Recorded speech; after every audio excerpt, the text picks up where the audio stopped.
વંદે માતરમ ન્યૂઝમાં આપનું હાર્દિક સ્વાગત છે। ચાલો જોઈએ આજના મુખ્ય સમાચાર।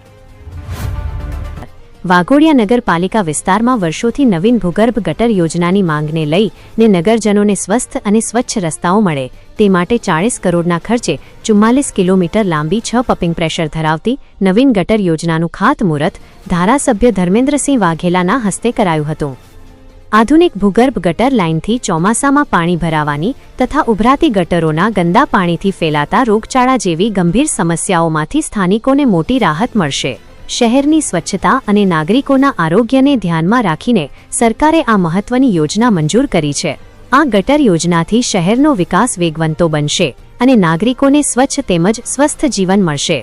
આ કાર્યક્રમમાં નગરપાલિકા પ્રમુખ બ્રિજેશભાઈ ગોસ્વામી, ચીફ ઓફિસર નિકુંજભાઈ રાઠવા, વાઘોડિયા તાલુકા ભાજપ પ્રમુખ જય જોશી સહિત નગરપાલિકાના સભ્યો, ઉચ્ચ અધિકારીઓ અને કાર્યકર્તાઓ અને સ્થાનિક નાગરિકો મોટી સંખ્યામાં ઉપસ્થિત રહ્યા હતા।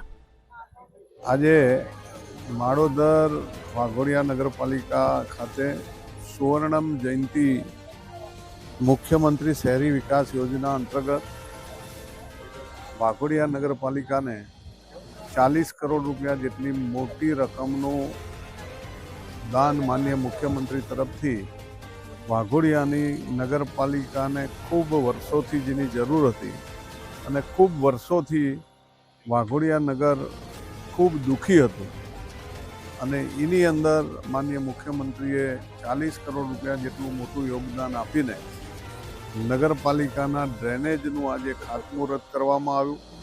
6 પમ્પિંગ સ્ટેશન અને 1 એસટીપી 10 MLDનો પ્લાન્ટ સાથે આ વાઘોડિયા નગરપાલિકાને માનનીય મુખ્યમંત્રીશ્રીએ ભેટ આજે આ 40 કરોડ રૂપિયાના કામનું ખાતમુહૂર્ત કરવામાં આવ્યું છે।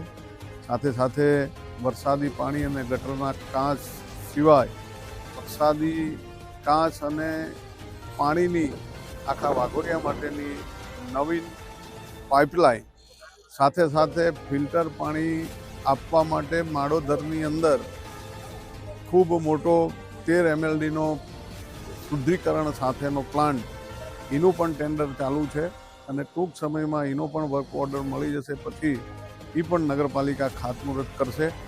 ખૂબ વિકાસના કામો માનનીય મુખ્યમંત્રીશ્રીએ નગરપાલિકાને આપ્યા છે એ બદલ માનનીય મુખ્યમંત્રીશ્રીનો વાઘોડિયા નગરપાલિકા વતી હું હૃદયથી ખૂબ ખૂબ આભાર માનું છું।